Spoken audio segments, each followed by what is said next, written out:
And welcome once again to Community Viewpoint. I'm John Pawlak, your host for this segment. And with me today is Ryan Muccio. You've seen him before, many times before, for the RAM event prior to and afterwards. And so this is an afterwards one. It is. Because we came back alive from Tonopah 3 weeks ago. Yeah, roughly 3 weeks. And it was a little chilly up there, but we knew that before we went up there. It was the first time for their remote area medical event up there, although we've had it out down in Pahrump 7 times. 7 years, yeah. This year will be our 8th. I know, just count the t-shirts. So tell us a little bit, why did we have it up there? Yeah, the community of Tonopah was just very vocal that they thought they deserved a RAM clinic up there, and so they would always comment on any of the publications that we did or any of the advertisement, and so we listened. There's a lot of logistical challenges in providing a clinic up in Tonopah, and also financial efforts, and so we were happy that the county supplied funding to us through the ARPA grant, and so that allowed us to say yes and let's do it. And RAM was agreeable, and they're truly in need. I would say I would actually confidently say they're in need more than Pahrump. Yes. Yeah, they have nobody there. There is a clinic now, Frontier Medical, that has a medical provider, but there's no dental, no vision. They are working on a dental clinic up there that hopefully gets started pretty soon, but the huge need. And I was reading in the article, we saw that too. Some people have medical care, they have insurance up there, but some of the folks up there don't have vehicles. Yeah, it's a highly insured community, whether that's through private insurance. A lot of the people up there work at the mine, or Medicaid, so most people there have insurance, and so that's not truly the issue. The issue is the access to care. So they're either having to go to Las Vegas or Reno. Hawthorne has a little bit of stuff, but nothing big, and so they don't have reliable transportation, or they don't have the gas money, to travel several hours. So there's a lot of challenges that the community struggles with healthcare. Not that we have bus service, but they definitely don't have bus service up there. No, they don't. No. Yeah, and it's a little chilly out there if you get stuck on the road, and it's really in the middle of nowhere. Here we're 40 minutes away from Las Vegas. There's someone's coming down 160. Yeah. Up there on 95. You'll be up there for a while. Absolutely. So how did it turn out? It turned out great. It exceeded our expectations. During the planning, we had a short time to plan the clinic, but in that short time, we kind of estimated, if we saw 75, 50 patients the whole weekend, we would call it a success. And we surpassed that in the first day. Actually, halfway through the first day, we surpassed that. So we saw a total of 179 people over the 2 days, or really it's about a day and a half, which was great. And they were really, really appreciative. You could tell they really needed it. And so there were a lot of stories that came, I've got my own stories because I worked night shift. Yes. And that first night I got there like at 11:30, and there were two gentlemen waiting in their vehicles, and they would have waited, and they did wait all night till 6 a.m. Before they were seen. They got checked in at midnight, but they slept in their vehicles. But they were hardy gentlemen. Yeah, it was cold. It got down into the teens. I mean, there was snow everywhere. It was cold conditions. And there was a lovely lady that works down here off and on. That made it all the way up there too. Yeah, yep. And she ended up volunteering too, which is great. Know. Yeah. So she comes in there, I'm checking her in, and hi, John. Who's that? So I totally surprised took you off guard. Yes, yeah. Yes. No, it was great overall. The community there, the Nye Communities Coalition sponsor is the community host group of remote area medical for here in Pahrump and was for Tonopah as well. And so Stacy Smith, our CEO, and myself, we kind of lead that effort, but we had some great boots on the ground in Tonopah. So Nye Communities Coalition has an office there in Tonopah and a couple staff members, and so Jess and Boone did an incredible job up there. And also Misha Allen, Misha, she works Misha, for UNR Cooperative Extension. She was incredible. Her and her daughter really did a great job. And the Tonopah Rotary Club kind of helped co-sponsor it, and so there was really good community involvement and some great community support. So we were happy. It was funny. The second morning I was up there, and Sunday morning I was getting ready to leave shortly, and in our little vehicle at the front gate, you had somebody that was working the gate I hadn't seen for many years. She's on the Rotary up there. Oh, great. So I'm standing next to her, talking to her, not realizing who it was. Oh. And all of a sudden it dawned on me, I says, "You're Trish Rippey." Oh, Trish. Yeah, Trish was up there, yep. So I pinched her cheek, and I looked at her name to take. She probably thought I was nuts. But she's got people just love her. Yeah, Yes. Trish is great. It was good to see her. Yeah. She lives part-time here, or most of the time I think down here, but also has her business up there in Tonopah, her real estate business. And she's a long-time volunteer. Yeah. She's been doing it back when I knew her back 20 years ago, and she's still doing it now. She's great. Yeah, I didn't get to see her on Sunday, unfortunately. I was very sick Sunday, and so I didn't make it to the clinic, but I heard that she was there, and Yes. yeah, it was great. Pleasant surprise. Yeah. So another surprise is I got to stay at the famous Clown Motel. That you did. And there's a picture of the pictures sign to out in prove it. front. Yes, so I have, it may not be a Hilton or Marriott, but I've got bragging rights. There's the inside of the area where you check in. You know, it may not be a Hilton or Marriott, but I heard you had a hot shower, and I stayed at the Belvada, which I guess would be in the same class as a Hilton or Marriott, and I did not have a hot shower, so I'm jealous. Oh, hot shower. The commode worked very well, See? and the king-size bed was excellent.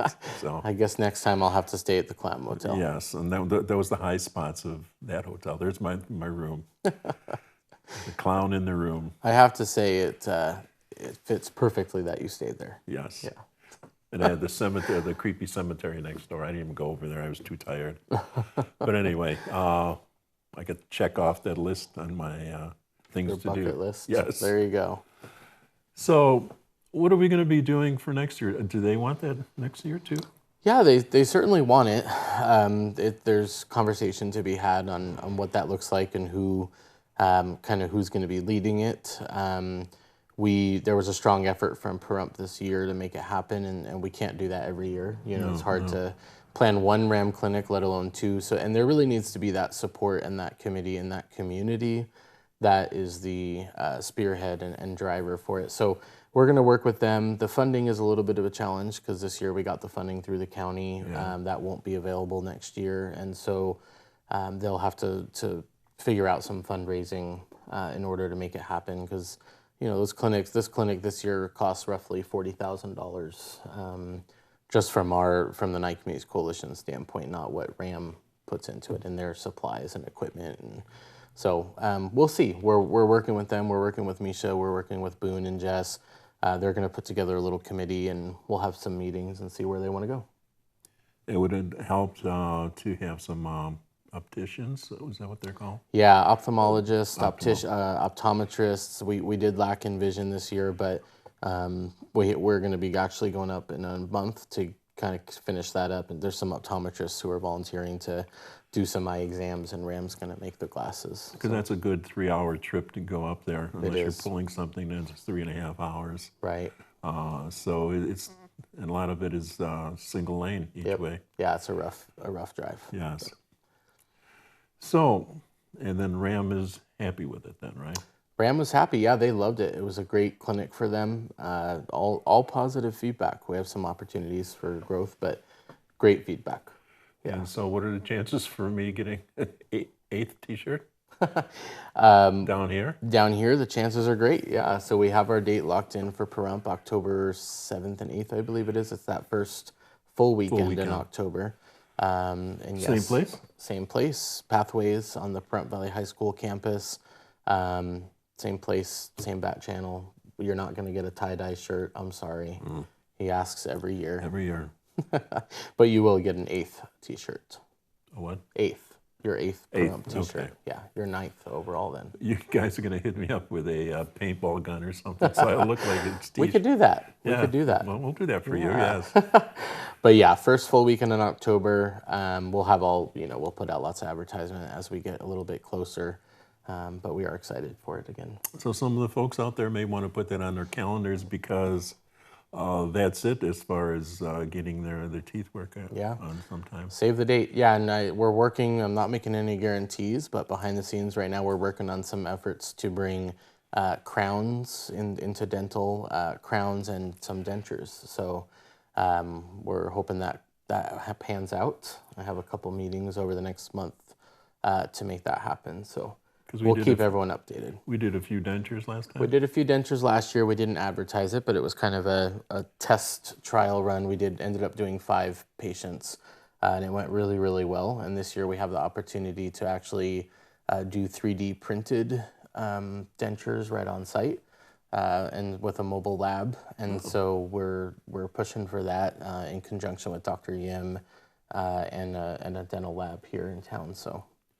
All right, so we want to thank everybody that was involved with the volunteers, if you were from down here or anybody watching the show on YouTube. And then remember the 6th and the 7th of October? 6th and 7th in Pahrump, yep. And we'll look forward to seeing everyone. If you want to come volunteer, you can visit ramusa.org/volunteer or call the Nye Communities Coalition for more information at 775-727-9970. There you go.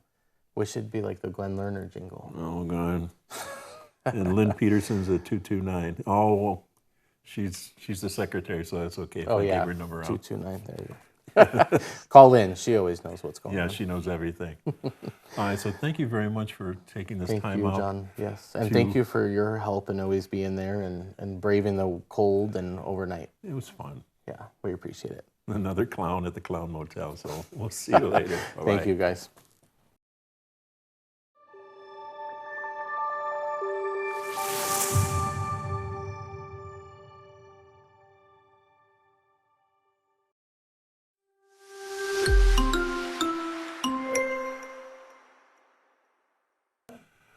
And welcome once again to Community Viewpoint. I'm John Pawlak, your host for this segment. And with me today we have Rebecca Hayword from Nye Communities Coalition. And she's going to be talking about something called gleaning. And it's a new term for me. So enlighten me a little bit what gleaning is. So gleaning in the most basic definition is to gather what is left. Basically what we do with the Gleaning at ICC program is we approach producers, local farmers, home producers, people who just have a garden, maybe they grow a little bit more than they can eat, and we try to basically reap what they have left and give it to the food pantry so that we can distribute it to families in need here in Pahrump. Okay, because there's that one church over on West Street that gathers a lot of food. New Hope Fellowship, yep. Yeah, and then I went for my meatloaf day yesterday at the senior center, and Ann collects a lot of used food or old food, and Yep, they have a program through Albertsons that gives Albertsons, produce to the senior center. Yeah. So that's in the same vein, like? Yep, absolutely. It's the same. It's the exact same kind of program. We just do it on a more local level with local producers. We have a partnership. It's an official partnership with the Cooperative Extension Office, UNR, and Heather Freeman. We go to the farmers markets in the spring and summertime during harvest season when. At the end of a farmer's market, you almost always have extra produce. Most of the vendors do, and we work with the vendors. Our first year with the program, we actually were able to glean over 6,000 pounds of food. And that was during the height of the COVID pandemic. They had just opened up the farmers market again. So we were going to the farmers market. We were working with Olson Farms, and we were working with Jim McCoy, and they were producing just a ton of food all the time. And so they were really good partners with us, and they helped feed close to 200 families. So it's amazing how much food is wasted on this planet on a daily basis. I don't have the figures. I've read it many times, but it, like everything else, it eludes me. Yeah. We don't have buffets here, so we don't have that ability to collect at the end of a buffet. But if you're in Vegas, you probably could do something like that. Yeah. I'm sure they have a lot left over at the buffets. Well, yeah. Well, in Vegas, actually, during the pandemic, which was when the Gleaning program really got kicked off, we were receiving donations from a lot of the buffets in Vegas. Oh. So that was also going out into the community when, people were not allowed to leave their house, and we had a distribution network, our community health worker network at Nye CC. We were distributing food to families that couldn't leave their house with at-risk people who were recommended to stay at home no matter what. Oh. So yeah, and we partnered with the food pantries then too to work with them and their home deliveries. So it was a really good system. It's still a really good system. Since the pandemic, we haven't been getting as much donations. It's been hard. It's been hard to recruit. Also because we've had a very few people. So I'm pretty much the only one at the coalition. We now have a Vista who's working on it. One of my AmeriCorps Vista members is also working on the Gleaning program now. But for the most part, I was the only one doing it for a very long time, and it was a lot. Yeah, So, I imagine. yeah, so we are always on the lookout for producers who are willing to donate to the program. It's a really good cause. There are visible, measurable differences that are made in the community with this food. So you have the food coming in, and you have to make sure it goes out immediately? It's a constant rotation, yep. You could store some of it for short periods of time? I mean, we can store it for short periods of time, but I don't like to keep it more than a day or two. Right. When I would go to the farmers market on Saturdays, I would bring it back to the coalition and have it sent out either Sunday with Oasis Outreach or on Monday with United Methodist. Well, they're good for that too, both of those entities. Yep. So you have one Vista now working with you? Yep, we have a food security Vista. Her name is Sam Kirshner. She works really hard. She works with the food pantry. She's really good at helping to create systems to just make distributions easier, tracking and things like that. She's really very good at it. So I'm really happy with the work that she does, and she's expanding the programs. And we haven't really dove back into gleaning quite yet because there isn't a whole lot being produced right now, what with the weather being as wacky as it's been. But yeah, so as soon as harvesting starts again, we'll start pushing for more donations. And Now you work with all the stores in all the stores. There's only 3 really in town that are left: Albertsons, Smith's, and Walmart. We don't directly. So Albertsons works with the senior center, and they get their day-old produce, is what they call it. And then Smith's, I'm not sure which pantry they work with, but I do know that they were working with a pantry at one point, and also I know that Walmart was as well, but again, I don't know which ones. As far as the food pantries that we work with, we do work in some capacity with all 8 food pantries in town.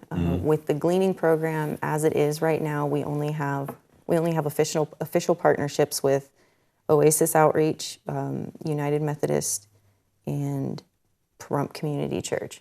We don't necessarily receive enough donations to expand it much more than that. We do also donate to the Salvation Army, actually. Oh, and Faith Fellowship. So there's 5 of them. Okay. Yeah. So you have a flyer that did we put that up already? There, that's your flyer. You had a trifold that I was looking at too. Oh yeah, the trifolds. The trifolds are available at my office or kind of at the farmers market if you're interested. They do have them at the UNCE booth at the farmers market on Saturdays. And you're going to be sitting on April 22nd, or someone's going to be with me for Earth Day? On the Earth, yeah, Tamalyn Taylor is going to be there on Earth Day. Tamalyn, the lovely Tamalyn, Yeah. yes. Yeah. So she's a lovely lady, does many different things over there, yes. Oh yeah, she's a force, that one. Yes. So anything else should we know about that? We've got your name, the number of the Nye Communities Coalition. Once again, 775-727-9970. Extension 219 to come directly to me. If you have produce that you don't think you can eat or might go to waste, please don't throw it away. Call me anytime. So. Okay. And you said you were working with the Vista. Now, I used to be AmeriCorps. And my AmeriCorps shirts have made it down to a certain point that I wear them at night when I go to bed. The newer shirts from the RAM are the ones that I'll wear out. And then it'll go down the line when I find something new. Those shirts will be going down the line too. But anyway, I used to be AmeriCorps. And so are you always looking for AmeriCorps members there? We're always looking for Vista members. So NYCC no longer holds the sponsor grant for the AmeriCorps program, the state and national or the state program for AmeriCorps. Now we are host site for AmeriCorps through Foundation for Recovery. It's a partner organization in Las Vegas. So we host one AmeriCorps, and then our sponsor, right now we have 4 active AmeriCorps Vista members, and Vista is volunteers in service of America, in service to America. It is a federal program created by, Lyndon B. Johnson, I believe, was the one who officially put it into. I used to know all that. Yeah. And you get, I got a small, they call it a stipend. Yep. And then you have... You have a monthly living allowance, and then Yes. if after you serve a full term as a Vista, and we do call it service, it is service to your country. After the end of your first full term, you will receive what's called the Siegel Education Award, which is equal to 1 year of the Pell Grant to the college of your choice. So. So to become part of that at the coalition, is it online or talk to you or? So you can apply for the position, any open position in Pahrump at my.americorps.gov. You create a profile, and then you will search the position that you're looking for and then apply for it that way. But it's a little difficult. It is a government website, so it's not the most user-friendly website I've ever seen. So feel free to call that number that was on the screen and ask questions if you're Once interested. you know where you're going, it's a huge database. Yeah. You can go any place in the United States, Guam. Yep, Guam, Puerto Rico, Yes, the Virgin Islands. Yep. I was really headed down towards near Key West for a while too. Never made it though, sorry. But anyway, if you want to look at that, it's a good starter job if you're young or if you're old for the Vistas. We take everybody. Yes, they took me. So We do have 2 open positions right now. If you've ever been in AmeriCorps or Vista and completed 1 year full-time service, we are looking for a Vista leader, and then we also have a normal Vista position that's open to anybody. in any Woodfields, anything? So the Vista leader is kind of the person who kind of directs where the Vistas go. So that's why you're supposed to have 1 year, because it's kind of a boss. Not a boss, they're all on the playing field. But and then for the regular position, we're looking for somebody to help with our deflection program that DJ Mills runs. So it's the community, the community deflection program to help reduce recidivism for inmates. Oh, okay. Good choice for DJ. Give him something to do. Yeah. He's very active. Yes, he is. Yes. Busy guy. Yes. So once again, the coalition is 775-727-9970, and you're 219? 219. Yes. Yep. So we're going to be looking at gleaning. You'll see gleaning amongst other items over at the Earth Day festivities that'll be happening April 22nd, Saturday, at Petrick Park at the community center. I'm not taking any chances here after last year. Oh, The last weather year was so miserable. Oh, that was miserable, wasn't So it? we'll be indoors and outdoors, and you will be there, Mm-hmm. and hopefully you will be there. So I want to thank you for stopping by today. And thank you for having me. And visiting with us, and also Ryan, who was here for the last segment. So once again, thank you very much, and hopefully we'll see you next week.